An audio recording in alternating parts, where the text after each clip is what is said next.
بسم اللہ الرحمن الرحیم. فصل نمبر 43، چیپٹر نمبر 43، مکھی پڑی ہوئی غذا کی اصلاح اور مختلف قسم کے زہر کے نقصان کو دور کرنے کے بارے میں ہدایت نبوی. یعنی مکھی اگر ہمارے کھانے میں گر جائے تو اس کا کیا کیا جائے، تو اس کے بارے میں ہے کہ صحیحین میں حضرت ابو ہریرہ رضی اللہ تعالیٰ عنہ سے روایت ہے کہ حضور پاک صلی اللہ علیہ وسلم نے فرمایا، جب تم میں سے کسی کے برتن میں مکھی گر جائے تو اسے غوطہ دے لیا کرے، اس لیے کہ اس کے دونوں بازوؤں میں سے ایک میں بیماری اور دوسرے میں شفا ہے. یعنی ایسا کیوں آپ سے نے ایسا کہا؟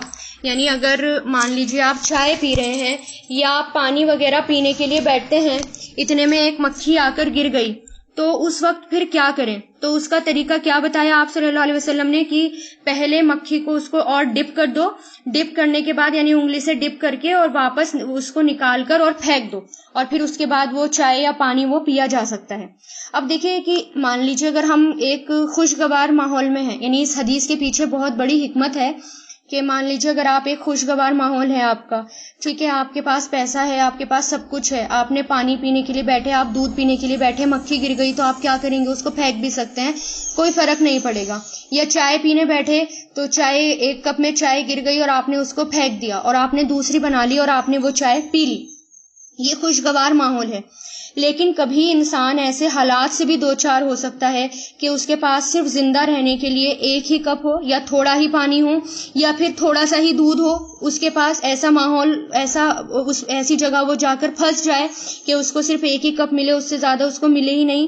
اللہ جانتا ہے کہ کن کے کیا حالات ہیں، ٹھیک ہے، اور کل ہمارے کیا حالات ہوں گے. آج کی سچویشن الگ ہے، کل کیا سچویشن ہوگی انسان کو نہیں پتا. تو پھر یہ جو دین ہے ہمارا، یہ دین صرف ہمارا خوشگوار ماحول کے لیے نہیں ہے، صرف امیروں کے لیے نہیں ہے، غریبوں کے لیے بھی ہمارا دین ہے، اور غریبوں کے لیے بھی سہولت دی گئی ہے، ٹھیک ہے. تو سب کے لیے ہے، یہ سب کے لیے ایک برابر ہے یہ حکم. تو اب مان لیجیے کوئی بہت زیادہ غریب ہے اور غریب کو پتا ہے کہ غریب کے پاس دودھ بھی اگر آتا ہے تو کتنا مشکل سے اس کے پاس دودھ آتا ہے، ایک گلاس کی دودھ کی بھی قیمت اس کے لیے بہت زیادہ ہوتی ہے اور وہ اس کو پھینکنا گوارا نہیں کرتا، ٹھیک ہے. یا مان لیجیے بڑی مشکل سے دودھ کا ارینجمنٹ ہوا اور چائے بنی، سب کے لیے تھوڑی تھوڑی آئی، اور اگر اچانک سے مکھی گر جائے تو وہ اس کے لیے پھینکنا بہت مشکل ہوگا. تو ایسی سچویشن میں کیا کیا جائے؟ ایسی سچویشن میں مکھی کو دوبارہ ڈبو کر، یعنی اس کو جیسے وہ گر گئی مکھی اور اس کو ڈبو کر واپس نکال کر اس کو پھینک دیا جائے اور پھر وہ چائے جو ہے پی لی جائے. ایسا دیکھیے آپ کیمپ وغیرہ میں بھی اگر مان لیجیے جاتے ہیں، ہے نا، فوجی وغیرہ بھی جاتے ہیں، کیمپ میں جاتے ہیں یا گھومنے کے لیے لوگ جاتے ہیں، کیمپ لگاتے ہیں اور بیٹھتے ہیں، اور وہاں پر تو اکثر ایسا ہوتا ہے آگ کے پاس مکھی یا اس طرح کے مچھر آ جاتے ہیں اور وہ پکنک بنانے بیٹھے یا کھانا کھانے کے لیے بیٹھے اور وہ آ کر گر جائے کچھ وہاں پر، تو کیا کریں گے کہ کیا سارا کھانا پھینک دیں گے؟ یا جو ہے اس کا پھر آسانی کیا بتا دی کہ آپ اس کو تھوڑا سا اور ڈپ کر اس کو نکال کر اور پھینک دو. تو اس سے کیا ہے، اس کے ایک پر میں شفا ہے، ایک پر میں زہر ہے تو اس کے دوسرے پر میں شفا ہے. سنن ابن ماجہ میں ابو سعید خدری سے روایت ہے کہ حضور پاک صلی اللہ علیہ وسلم نے فرمایا، مکھی کے ایک بازو میں زہر اور دوسرے بازو میں شفا ہے. جب کبھی کھانے میں مکھی گر جائے تو اس کو غوطہ دے دو، اس لیے کہ وہ زہر کے بازو کو آگے رکھتی ہے اور شفا کے بازو کو پیچھے کرتی ہے، مؤخر کرتی ہے، یعنی پیچھے کرتی ہے. جب مکھی گرتی ہے تو اس کا کون سا بازو ہوتا ہے؟ زہریلا والا بازو اس کا آگے ہوتا ہے اور جس میں شفا ہوتی ہے وہ پیچھے ہوتا ہے. اس لیے کہا گیا ہے کہ اس کو اور ڈپ کر کے، تاکہ جو شفا والا بازو ہے وہ ڈوب جائے اور پھر اس کو نکال کر اس مکھی کو پھینک دیا جائے. جب حالات بہت تنگ ہوتے ہیں نا، ایسی سچویشن میں یہ والی جو حدیث ہے نا آپ کو بہت بڑی نعمت لگے گی اور بہت بڑا، اور آپ کو بہت زیادہ قدر ہوگی اپنے دین کی کہ ہمارے دین کے اندر کتنی سہولیتیں ہیں. اور پھر اس کا ریزن بھی انہوں نے آگے لکھا کہ ایسا کیوں ہے مکھی کے بارے میں. دیکھیے آگے اس کے اندر اس حدیث میں دو مباحثت ہیں، ایک فقہی اور دوسرا طبعی. یعنی فقہی نظریہ کیا ہے اس کا؟ اگر ہم اس کو فقہی نظریے سے دیکھیں، یعنی طبیب کی نظروں سے دیکھیں، سمجھ بوجھ کی نظروں سے دیکھیں، کھلے طور پر اگر ہم اس کے مسئلے کو دیکھیں کہ مکھی پانی یا کسی بھی ہلکی چیز میں گر کر، لکوڈ چیز میں گر کر مر جاتی ہے، یعنی فوراً مر جاتی ہے، اور اس سے وہ چیز گندی نہیں ہوتی، وہ چیز اس سے خراب نہیں ہوتی، وہ فوراً گرتے ہی وہ مر جاتی ہے. اور یہی سارے علماء کا قول ہے. یعنی جو جانور اس سے پہلے کے لوگوں نے کبھی اس کی مخالفت نہیں کی، اس لیے کہ حضور پاک صلی اللہ علیہ وسلم نے مکھی کو ڈبونے کا حکم دیا. اور ظاہر ہے کہ مکھی پانی یا کسی بھی لیکوڈ چیز میں گرنے کے بعد یا لائٹ چیز میں گرنے کے بعد زندہ نہیں رہتی بلکہ وہ مر جاتی ہے. اگر خاص طور سے اگر کھانا گرم ہو اور اگر بالفرض اگر اس سے کھانا گندا ہو جاتا، یعنی مان لیجئے اگر مکھی گرنے سے کھانا گندا ہو جاتا یا کھانا خراب ہو جاتا، تو اس طرح کی چیزیں گرنے سے، تو آپ صلی اللہ علیہ وسلم پھر اس کو کھانے کا حکم نہیں دیتے، کیونکہ ہمارا دین تو بہت زیادہ پاکیزہ ہے اور پاکیزہ چیز کو اور طیب کو پسند کیا گیا ہے. قرآن میں بھی آپ دیکھیے وہ والی آیت آتی ہے جس میں آپ صلی اللہ علیہ وسلم یعنی اللہ تعالیٰ لوگوں سے کہہ رہے ہیں کہ اے لوگو حلال کھاؤ اور پاکیزہ کھاؤ. تو ہمارے دین میں تو پاکیزہ پسند ہے اور گندگی سے بہت دور رہنے کے لیے کہا گیا ہے، اجتناب کرنے کے لیے کہا گیا ہے، ایسی چیزیں کھانے سے بچنے کے لیے کہا گیا ہے جو چیز ہماری باڈی میں جا کر ہماری باڈی کو نقصان دیتی ہے. ایسی چیزیں خود آپ صلی اللہ علیہ وسلم نے منع کر دی. اگر مکھی گرنے سے ہمارا کھانا گندا ہو جاتا یا ہمارا کھانا نجس ہو جاتا یا ایسا ہو جاتا جس سے ہماری باڈی کے اندر جا کر ہماری باڈی جو ہے وہ خراب ہو جاتی یا ہماری باڈی کو نقصان ہوتا، تو آپ صلی اللہ علیہ وسلم اس کھانے کو پھینکنے کا حکم دیتے، اس کو کھانے کا حکم نہیں دیتے. لیکن اس کے بجائے آپ نے کیا کہا کہ اس کو دوبارہ ڈبو اور اس کھانے کو کھا لو یا اس چیز کو کھا لو.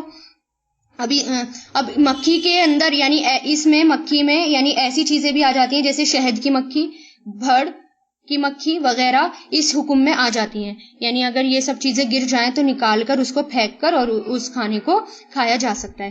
اب دیکھیے جو جانور امپیور ہوتا ہے وہ امپیور کیوں ہوتا ہے؟ کیونکہ خون ان کے اندر رہ جاتا ہے. ٹھیک ہے، بلڈ امپیور جو بلڈ ہوتا ہے وہ امپیور ہوتا ہے.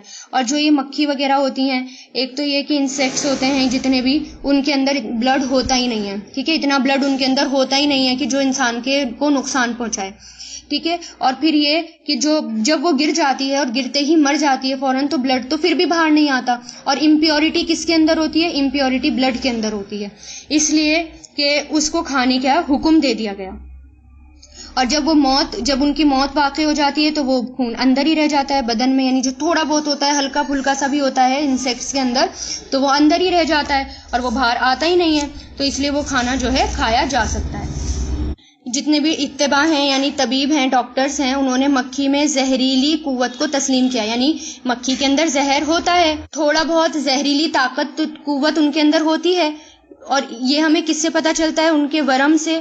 جب ورم ہو جاتا ہے وہاں پر جلن ہو جاتی ہے، جب کوئی ایسی شہد کی مکھی یا پھڑ وغیرہ کچھ اس طرح کاٹ لے تو اس سے ورم ہو جاتا ہے، جو اس کے ڈھسنے کے بعد جسم انسان میں پیدا ہوتا ہے.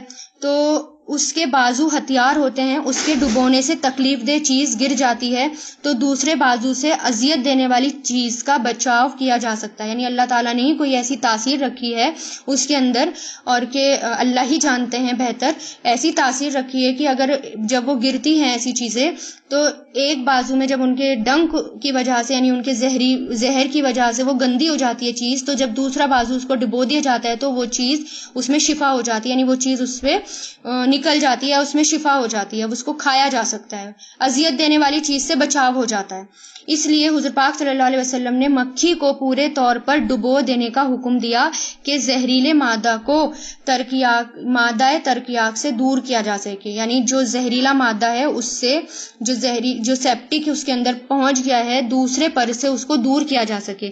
اس طرح نقصان سے بچا جا سکتا ہے.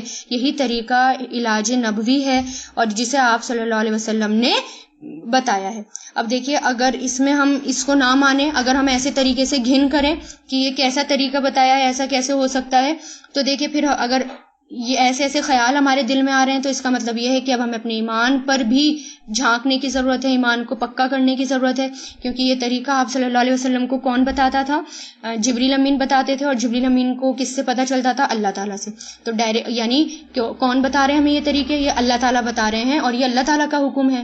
اور آپ صلی اللہ علیہ وسلم یعنی جو بھی نبی ہوتا ہے اپنے ٹائم پر وہ سب سے بڑا ڈاکٹر ہوتا ہے اور وہ سب سے بڑا طبیب ہوتا ہے. یعنی جو نبی ہوتے ہیں وہ ان سے بڑا کوئی اس وقت جب نبی ہوتے ہیں ان سے بڑا کوئی ڈاکٹر ہو نہیں سکتا اور ان سے بڑا بڑا کوئی طبیب ہو نہیں سکتا، کیونکہ ان کو جو نالج ملتی ہے وہ اللہ تعالیٰ کی طرف سے ملتی ہے، نہ کہ کتابوں سے یا ادھر ادھر کتابیں پڑھی یا ایکسپیرینس سے، بلکہ ان کو وہ نالج کس کی طرف سے ملتی ہے؟ اللہ تعالیٰ کی طرف سے ملتی ہے۔ تو اس پر ہمیں ایمان ہونا ضروری ہے، اور ایسی حدیثیں جب ہم پڑھیں اس کے بارے میں تو ہمیں گھن بھی نہیں کرنی چاہیے، کیونکہ یہ طریقہ جب ہمیں بتا دیا آپ صلی اللہ علیہ وسلم نے، اس کا مطلب یہ ہے کہ پاکیزہ طریقہ ہے، اب اس میں گھن کی گنجائش ہی نہیں رہی ہے، ٹھیک ہے۔ پھر اسی سے قیاس کر کے علماء نے بتایا ہے، یعنی جتنے بھی اتباع ہیں انہوں نے بتایا ہے کہ بھڑ یا بچھو کے ڈنک کی جگہ پر اگر مکھی کو رگڑ دیا جائے تو وہ فائدہ دیتا ہے، یعنی جو وہ دوسری مکھی وغیرہ ہوتی ہیں وہ ڈنک مار دیتی ہیں اور وہ سوج جاتا ہے وہاں سے، اور اس میں درد ہوتا ہے، بہت زیادہ جلن ہوتی ہے، تو مکھی کو اگر رگڑ دیا جائے تو اس میں سکون ملتا ہے، اسی کے یعنی کیونکہ اس کے ایک پر میں شفا ہوتی ہے تو اس شفا والے پر سے اس کو سکون مل جاتا ہے۔ اسی طرح ورم جو ہے، یعنی جو ورم ہو جاتا ہے، اگر وہاں پر مکھی کے سر کو وہاں پر رگڑ دیا جائے تو یعنی مکھی کے سر کو اٹھا کر اس میں ملا جائے تو وہ ورم بھی دور ہو جاتا ہے۔